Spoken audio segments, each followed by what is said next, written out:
ये वीडियो तुम्हारे लिए बहुत इंपॉर्टेंट होने वाली है अगर तुम एक सीरियस नीट एस्पिरेंट हो। सारे स्टूडेंट्स मुझे डीएम करके और कमेंट सेक्शन में बस एक ही सवाल पूछा, मैंने अभी तक कुछ नहीं पढ़ा है और क्या मैं अभी स्टार्ट करके नीट 2026 क्लियर कर सकता हूँ। तुम्हें एक proper time table with dedicated strategy देने वाला हूँ। मेरी गारंटी है कि इस वीडियो को देखने के बाद तुम्हें सब समझ आ जाएगा कि तुम्हें कब क्या और कैसे करना। Hello everyone, welcome and welcome back to my YouTube channel. Myself Ashish Sanwal, currently है थर्ड ईयर एमबीबीएस स्टूडेंट।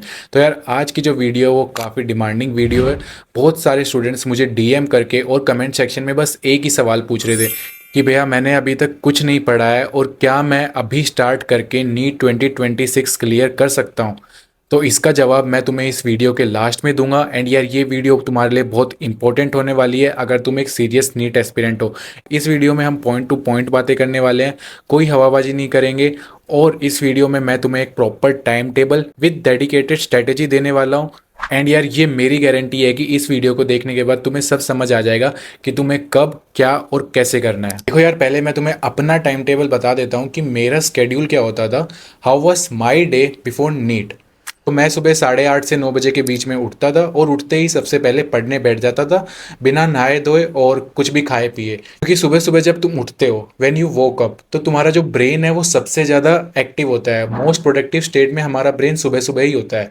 तो उस टाइम पे I use to study the hardest subject for me which was physics. And most of the aspirants यही करते हैं कि सुबह सुबह उठते ही वो पढ़ना प्रेफर करते हैं हार्ड सब्जेक्ट्स को, लाइक फिजिक्स एंड केमिस्ट्री। क्योंकि उसमें क्या होता है, हमारी जो ब्रेन की कैपेसिटी है वो ज़्यादा यूज़ होती है एंड इसमें हमें दिमाग लगाना पड़ता है।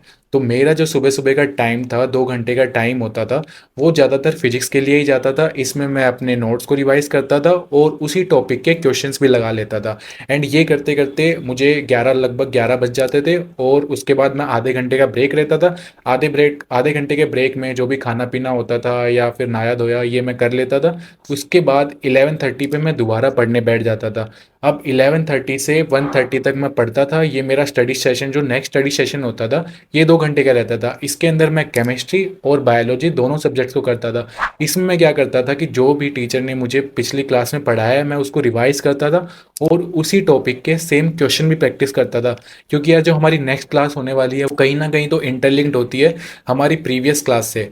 तो इस टाइम स्लॉट में मैं अपने क्वेश्चन प्रैक्टिस वगैरह बायोलॉजी की एनसीईआरटी लीड कर लेता था और जो भी केमिस्ट्री के नोट्स बनाते थे, टीचर बनवाते थे, वो पढ़ लेता। लाइक अगर मेरा फिजिकल केमिस्ट्री चल रहा है तो पहले मैं उसकी एक फार्मूला शीट अलग से बनाता था कि फार्मूला शीट्स में मैंने सारे फार्मूला लिख लिए और उनको मैं याद करता था और उसी सेम टॉपिक के जो क्वेश्चन हैं वो भी प्रैक्टिस कर लेता था। और बायो के अंदर मोस्ट एनसीईआरटी करता था और एनसीईआरटी पढ़ते ही 10-15 मिनट के अंदर एनसीईआरटी का एक्टिव रिकॉल करके क्वेश्चन भी प्रैक्टिस उसके उसी टाइम कर लेता था। एंड ये सारी चीज़ें करते करते मुझे 1:30 का टाइम हो जाता था और 1:30 के टाइम के मैं निकल पड़ता था अपनी कोचिंग के लिए। मेरी कोचिंग जो थी वो 2 बजे से स्टार्ट होती थी। तो जो 1:30 से लेके 2 बजे के बीच का टाइम होता था, इसमें मैं लंच करता था और अपनी कोचिंग के लिए जाता था। तो मेरी जो क्लासेस होती थी वो 2 बजे से लेके 8 बजे तक होती थी। और एक बात का और तुम्हें इस टाइम टेबल में ध्यान रखना है कि इस टाइम टेबल में तुम्हारी क्लासेस भी इंक्लूड होने वाली हैं। तो जो भी तुम्हारी क्लासेस होती हैं उसमें तुम्हें अपना 100% देना है, नो मैटर व्हाट कि तुम्हारी क्लासेस सुबह होती हैं या शाम को होती हैं। सबका जो टाइम फ्रेम है वो अलग अलग होता है। मे बी तुम्हारी क्लासेस सुबह 8 से 2 बजे तक हों, लेकिन कुछ जो असेंशियल चीज़ें हैं वो मैं तुम्हें बताने वाला हूँ कि क्लास करते टाइम तुम्हें किन बातों का ध्यान देना है। तो सबसे पहले तो तुम्हारा जो भी डाउट आता है, चाहे वो सिली से सिली या फिर छोटे से छोटा डाउट क्यों ना हो, वो तुम्हें उसी वक्त क्लियर करना है। मेरे साथ क्या होता था कि मैं भरी क्लास में खड़ा होकर डाउट पूछ लेता था, चाहे वो छोटी सी कैलकुलेशन का ही क्यों ना हो।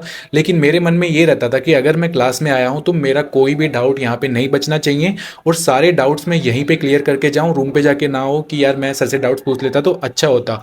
और वहीं मेरा एक दोस्त था, वो क्या करता था, वो शर्माता था, मतलब शाय फील करता था कि बच्चे उसके बारे में क्या सोचेंगे। वो टीचर से डाउट ना पूछ के मेरे को प्रॉम्प्ट करता था कि यार ये मेरा डाउट है, तू भी टीचर से पूछ लेना। तो यार तुम्हें ऐसा नहीं करना है। तुम्हें पता है कि तुम्हारा डाउट क्या है, वो और कोई बिल्कुल भी नहीं समझता। तो जो भी तुम्हारा डाउट है वो तुम खुद क्लियर करने की ट्राई करो। ये मत सोचो कि तुम्हारे दोस्त तुम पे हंसेंगे या पूरी क्लास तुम्हारे बारे में क्या सोचेगी। वो लोग कुछ नहीं सोचते, किसी को किसी से मतलब नहीं होता। तुम्हें यहाँ पे नीट क्रैक करना है, ना कि फ्रेंडशिप बनानी है। तो जो भी तुम्हारा डाउट आता है वो तुम उसको क्लास के अंदर ही क्लियर करो। उसके बाद इंपॉर्टेंट चीज़ की जो तुम्हारे नोट्स हैं वो तुम टीचर के साथ साथ ही बनो और ट्राई करो कि जो तुम अपने नोट्स बनाते हो, फॉर एग्जांपल फिजिक्स के नोट्स बना रहे हो, तो उसकी अच्छी हैंड राइटिंग में करो। ये नहीं कि कैसे भी लिख दे रहे हो। अच्छी हैंड राइटिंग में नोट्स बनाओ, हाइलाइटर्स का यूज करो, इंपॉर्टेंट पॉइंट्स को अलग पेन से नोट डाउन करो। और लड़कों के लिए एक बात ये कहना चाहूँगा, जो कहते हैं कि लड़के अच्छे से नोट्स नहीं बनाते, तुम्हें उनकी बात बिल्कुल भी नहीं सुननी है। क्योंकि जो नोट्स हैं तुम्हारे, वो तुम्हारी पूरी जर्नी में काम आने वाले हैं। तुम किसी और के नोट्स पे रिलाई नहीं कर सकते कि यार तू मुझे नोट्स दे देना, मुझे अभी नोट्स की ज़रूरत है, पढ़ना है। नहीं, तुम्हें अपने नोट्स खुद बनाने हैं। जितने सुंदर नोट्स होंगे उतना ही तुम्हारा उनको पढ़ने का बार बार मन करेगा, और इससे तुम अपना रिवीजन भी बहुत इफेक्टिवली कर पाओगे। तो ट्राई करो कि नोट्स को अच्छी हैंड राइटिंग में करो। जितने तुम्हारे अच्छे नोट्स होंगे, तुम उनको उतने ही अच्छे वे में पढ़ पाओगे, और जो तुम्हारा रिवीजन है वो भी काफ़ी अच्छा होगा। तो नोट्स अच्छे से बनाना। अब देखो, दोनों काम हो गए कोचिंग के अंदर। मैं कोचिंग में गया, मैंने टीचर से अपने डाउट्स भी पूछ लिए, अच्छे से जो टीचर ने बताया वो भी पढ़ लिया, और जो नोट्स है मेरे वो भी बन गए। अब मैं आता हूँ कोचिंग से। 8 से 9 बजे का जो मेरा टाइम है वो मैं उसको फ्री रखता हूँ। 8 से 9 में मैं क्या करता हूँ कि कोचिंग से आने के बाद डिनर कर लेता था, और डिनर करने के बाद फैमिली से बात करके थोड़ा वॉक कर लिया, या अपने मूड को फ्रेश करने के लिए म्यूज़िक सुन लेता था। इसके बाद मैं क्या करता था, 9 से 9:30 बजे के बीच में मैं पढ़ने बैठ जाता था, और मैं अपनी पढ़ाई कंटिन्यू करता था। उसमें जो टीचर्स ने नोट बनवाए हैं आज, वो क्लास के जो नोट्स हैं वो रिवाइज करता था, और वो अच्छे फॉर्मेट में आए तो मेरे को मन भी करता था कि नोट्स को मैं पढूं, ज़्यादा से ज़्यादा पढूं। और वो नोट्स पढ़ने के बाद मैं सेम टॉपिक के क्वेश्चन लगाता था। और क्वेश्चंस को मैं ऐसा नहीं था कि रैंडमली लगाता था, मैं क्वेश्चंस को एक टाइम बाउंडेशन में स्टार्टिंग से ही मैंने क्वेश्चंस को टाइम बाउंडेशन में करना स्टार्ट कर दिया था, कि टाइमर सेट कर दिया कि इतने टाइम में ये क्वेश्चन करना है। तो इससे क्या होता था कि मेरी जो स्पीड और एक्यूरेसी है वो स्टार्टिंग से ही बढ़नी स्टार्ट हो गई, और मेरे को लास्ट में जाके कोई लोड नहीं पड़ा था कि यार अब क्या करना है, अब तो स्पीड और टाइम तो आई नहीं, क्वेश्चन तो सोल्व कर लिए। तो तुम भी ट्राई करना कि तुम्हें क्या करना है। क्वेश्चंस अगर प्रैक्टिस कर रहे हो तो वो टाइमर के साथ करो। अपना रात को टाइमर के साथ तुम क्वेश्चन प्रैक्टिस करना अभी से स्टार्ट कर दो। और इसके बाद क्या होता था, ये करते करते मुझे लगभग 9:30 से 11:30 12 बज जाते थे। उसके बाद मैं फिर से आधे घंटे का ब्रेक लेता था, और इस आधे घंटे में वही मैं म्यूज़िक सुन लेता था कभी कभार, या फिर मैं एक्टिव रिकॉल करता था। जो मैंने पढ़ लिया मैं उसी को अपने दिमाग में बार बार चीज़ें रिवाइज करता था, बिना बुक देखे और बिना कोई अपने नोट्स पढ़े मैं एक्टिव रिकॉल करता था। अब इसके बाद क्या करता था, मैं 12:30 से लेके 1:30 तक जो भी मेरा बैकलॉग है, जो मेरे को पिछली क्लास का समझ नहीं आया है, मैं उसको रिवाइज करता था। या फिर अगर मेरा कोई बैकलॉग नहीं है तो मैं अपने पुराने चैप्टर्स को रिवाइज करता था, क्योंकि रिवीजन ही की है। अगर मैं पिछले चैप्टर भूल गया तो कोई बेनिफिट नहीं है। तो मैं रात का 1 घंटा, ये कभी कभी 1.5 घंटा भी हो जाता था। लाइक 12:30 पे अगर स्टार्ट किया है तो 1:30 तो जाना ही है, लेकिन ये 2 बजे तक भी हो जाता था कि मुझे जो पहले के चीज़ें टॉपिक्स पढ़े हुए हैं मैं उनको दोबारा से रिवाइज करता था, या फिर अपना कोई बैकलॉग है वो बैकलॉग क्लियर करता था। क्योंकि बैकलॉग क्लियर करने का भी ये टाइम सबसे अच्छा है कि हमें अपने दिन में से ही निकालना पड़ेगा, तो रात को मैं बैकलॉग क्लियर कर लेता था। तो अब देखो, मैं तुम्हें सब्जेक्ट वाइज अप्रोच बता देता हूँ। सब्जेक्ट वाइज लाइक बायोलॉजी में तुम्हें क्या करना है, चाहे वो नीट 2025 का पेपर हो, नीट 2024 या 23 का पेपर हो, आया वो एनसीईआरटी से ही था। भले ही नीट 2025 के अंदर तुम्हारे जो हिडन पेजेस हैं, लाइक फ्रंट पेज हो गया, क्वेश्चन वहाँ से आ गए हो, थोड़े घुमा के पूछ लिए हो, लेकिन जो नीट 2025 का पेपर भी था वो डिफ़िकल्ट है। लेकिन उसके अंदर भी जो क्वेश्चंस हैं वो सिर्फ और सिर्फ एनसीईआरटी से ही आए थे। तो तुम्हें बायो के अंदर सिर्फ एनसीईआरटी पे फोकस करना है, ज़्यादा आउट ऑफ एनसीईआरटी जाने की कोशिश मत करना, क्योंकि तुम उसके चक्कर में अपना बेस भूल जाओगे। तो बायोलॉजी के अंदर एनसीईआरटी पे स्टिक कर लो। उसके बाद आती है केमिस्ट्री। केमिस्ट्री के अंदर हम 3 अलग से पढ़ते हैं, ऑर्गेनिक, इनऑर्गेनिक और फिजिकल केमिस्ट्री। फिजिकल केमिस्ट्री है वो फिजिक्स के जैसे है। इसके अंदर तुम्हें क्या करना है, अपने फॉर्मूला शीट्स बनानी है, और फॉर्मूला शीट्स बना के जो एनसीईआरटी के इन टेक्स्ट एग्जाम्पल्स है और बैक एक्सरसाइज है वो कर लेनी है। और जो तुम्हारे कोचिंग में मॉड्यूल्स हैं तुम्हें वो करने हैं। ये सफिशिएंट रहते हैं फिजिकल केमिस्ट्री के लिए। एनसीईआरटी पे फोकस रखना, क्योंकि बहुत सारे जो क्वेश्चंस हैं वो direct as it is NCERT की कॉपी होके आ जाते हैं। उसके बाद केमिस्ट्री में आता है इनऑर्गेनिक केमिस्ट्री। देखो, इनऑर्गेनिक केमिस्ट्री है वो बायो के जैसी है। लाइक तुम्हें अगर समझ नहीं आई तो तुम रट लेते हो, वैसे ही तुम्हें इनऑर्गेनिक केमिस्ट्री पूरी अपनी एनसीईआरटी से पढ़नी है। और ट्राई करना कि जो एक्सेप्शंस हैं उनको अलग से लिख लो और डेली उनको याद करो। तो इनऑर्गेनिक केमिस्ट्री तुम्हें बायो की तरह पढ़नी है। और उसके बाद आती है ऑर्गेनिक केमिस्ट्री। ऑर्गेनिक केमिस्ट्री में प्रेफर करता था कि जो टीचर ने मेरे को नोट्स बनाए हैं मैं उनसे नोट्स से ही बार बार पढ़ता था।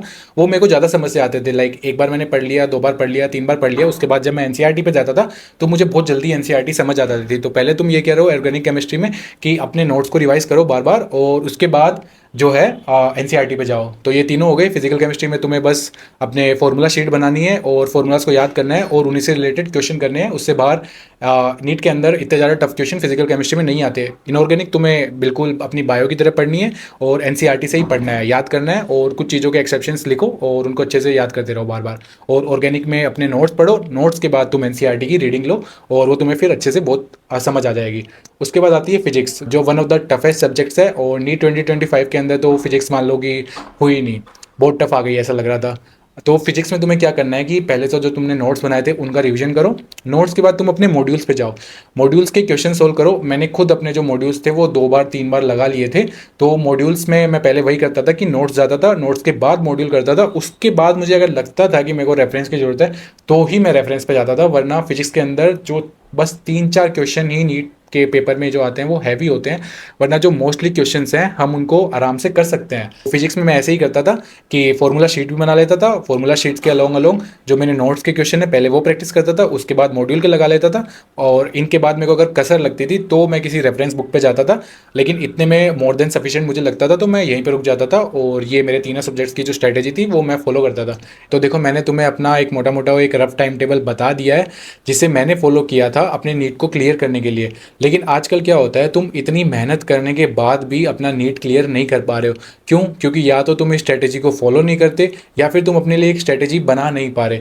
तुम खुद सोचो कि एम एस धोनी कितना अच्छा क्रिकेटर कैसे है, वो कैसे बाकी क्रिकेटर से स्टैंड आउट करता है। क्यों? क्योंकि वो अपनी मैच की स्ट्रेटेजी है वो खुद ही अपने दिमाग में बना लेता है, and he played the game in his head before the actual match starts. तो वो सारी चीज़ें पहले से ही प्री प्लान करके रखता है, और मैं जानता हूँ कि ये टफ है तुम्हारे लिए, तुम ये सारी चीज़ें खुद से नहीं कर सकते। तो अगर तुम अपने स्टडी प्लान को PYQ, revision, notes and question practice के साथ करना चाहते हो तो तुम्हारे लिए बेस्ट ऑप्शन है मेमो नीट का बूट कैम्प प्लानर। यहाँ पे एक ही जगह तुम्हें सारी चीज़ों का स्केड्यूल मिल जाएगा, रिवीजन का, क्वेश्चन प्रैक्टिस का एंड पीवाईक्यू प्रैक्टिस का।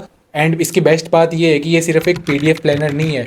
अगर तुम एक 12th ऑनगोइंग स्टूडेंट हो या फिर ड्रॉपर हो, सेल्फ स्टडी करते हो या फिर ऑनलाइन पढ़ते हो, कोई भी नीट एस्पिरेंट इसे फॉलो कर सकता है। एंड ये उसी दिन से स्टार्ट हो जाएगा जिस दिन तुम अपने प्लान को एक्टिवेट करोगे। एंड ये नीट के 2 महीने पहले ख़त्म भी हो जाता है, जिससे तुम अपना रिवीजन कर सकते हो, क्वेश्चन प्रैक्टिस दे सकते हो एंड टेस्ट लगा सकते हो। ऑल्सो तुम्हें बर्नआउट से बचाने के लिए इसमें बीच बीच में तुम्हें टाइम भी दिया जाता है रिलैक्स करने का। एंड इसमें तुम्हें मैक्स टू मैक्स पूरे दिन के अंदर 5.5 आवर्स की स्टडी करनी है, जो कि पहले स्टार्ट होगी तुम्हारे 12th क्लास के टॉपिक के, और लास्ट में ये तुम्हें लेके जाएगी 11th क्लास के टॉपिक की तरफ। तो अभी हमारे सामने बूट कैम्प प्लानर है, और इसमें हमें दे रखा है कि डे 1 में हमें क्या क्या करना है। तो फर्स्ट डे में हमें करना है बायो के अंदर sexual reproduction in flowering plants, और इसका टाइम है 5:20 से 6:20 PM पे तुम्हें ये करना है। और इसमें तुम्हें क्या करना है, एनसीईआरटी पढ़नी है, पीवाईक्यू मार्क्ड एनसीईआरटी पढ़नी है, जिसके अंदर क्या होगा कि जितने भी अभी तक पीवाईक्यूज आ रखे हैं नीट के अंदर वो तुम्हें एनसीईआरटी के अंदर मार्क्ड मिल जाएंगे और तुम उन्हें प्रैक्टिस कर सकते हो। तो अब हम आगे बढ़ते हैं, हमें आगे क्या करना है। तो आगे 6:20 PM से 6:50 PM तक हमें मेमो नीट के नोट्स से रिवाइज करना है। और देखो जो मेमो नीट के नोट्स हैं वो टू द पॉइंट नोट्स हैं, कंसाइज हैं, उनमें हमें निमोनिक गिवन है और विजुअल्स भी गिवन है, जिससे कि तुम्हारा जो रिवीजन है वो काफ़ी ईजी हो जाएगा एंड तुम्हें लंबे समय तक चीज़ें याद रहेंगी। देखो आगे तुम्हें क्या करना है, आगे तुम्हें यहाँ पे 10 मिनट का ब्रेक दिया हुआ है, 6:50 से लेके 7 PM तक। 10 मिनट के ब्रेक के बाद तुम्हें फिजिक्स पढ़नी है, इलेक्ट्रिक चार्जेस एंड फील्ड, उसमें 7 बजे से लेके 7:45 PM तक तुम अपने रिवाइज करोगे with the help of memo NEET notes, जो कि काफ़ी कंसेप्चुअल नोट्स होंगे। तो तुम वहाँ से 7 PM से 7:45 तक तुम वहाँ से रिवाइज कर रहे होगे।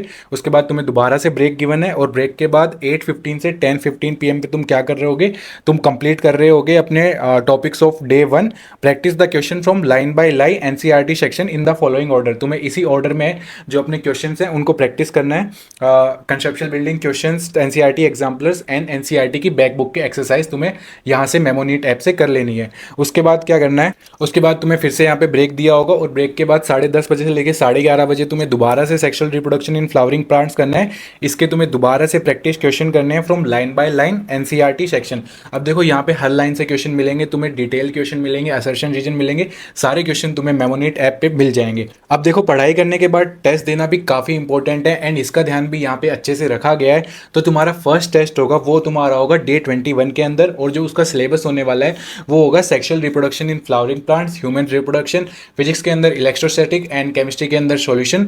ऐसे ही अगर तुम प्लानर के हिसाब से बीच बीच में टेस्ट देते रहोगे तो जो चीज़ें हैं तुम्हारे दिमाग में वो लंबे समय तक रिटेन रहेंगी, और तुम्हें एंड में जाके प्रेशर नहीं पड़ेगा, क्योंकि तुमने बीच बीच में ऑलरेडी बहुत सारे टेस्ट दे दिए होंगे। एंड इसी के साथ साथ तुम्हें 13 नीट लेवल के टेस्ट मिलने वाले हैं।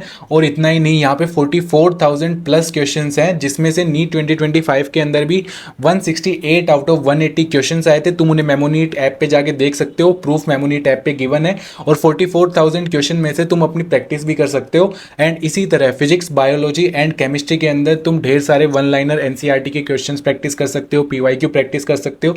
वो सारी तुम्हें एक ही जगह मिलने वाले हैं बूट कैंप बैच के अंदर, और ये तुम्हें मिलेगा मेमोनीट के ऐप के ऊपर। The best thing about Memonit app is that कि अगर तुम इसे अभी इंस्टॉल करते हो डिस्क्रिप्शन में गिवन लिंक से, तो तुम्हें बूट कैंप 14 डेज के लिए बिल्कुल फ्री मिलेगा। तुम वहां पे जाके एक्सप्लोर कर सकते हो, but check it now because prices are low. इसके बाद प्राइसेस बढ़ने वाले हैं। एंड अगर तुम अभी इसे परचेज करते हो, इसके साथ तुम्हें इलाइट प्लान भी बिल्कुल फ्री मिलेगा, जो कि one of the most premium plan है used by the toppers. Install the app now, इसका लिंक तुम्हें डिस्क्रिप्शन में मिल जाएगा। एंड इसके अंदर तुम्हें एक्स्ट्रा डिस्काउंट चाहिए तो तुम मेरा कूपन कोड यूज कर सकते हो आशीष20 फॉर एक्स्ट्रा डिस्काउंट्स। तो देखो यार, अब जो क्वेश्चन इस वीडियो के स्टार्टिंग में अराइज हुआ था कि क्या भैया मैं नीट क्लियर कर सकता हूँ अगर मैं अपनी पढ़ाई को अभी स्टार्ट करता हूँ, तो उसका आंसर है यस। अगर तुम इस स्ट्रेटेजी को प्रॉपर तरीके से फॉलो करते हो, जो मेमोनीट का बूट कैंप ऐप है उसको अपने डेली स्केड्यूल में इंप्लीमेंट करते हो, तो तुम डेफिनेटली नीट को क्रैक कर सकते हो। क्योंकि एट द एंड मेहनत तुम्हें खुद करनी पड़ेगी।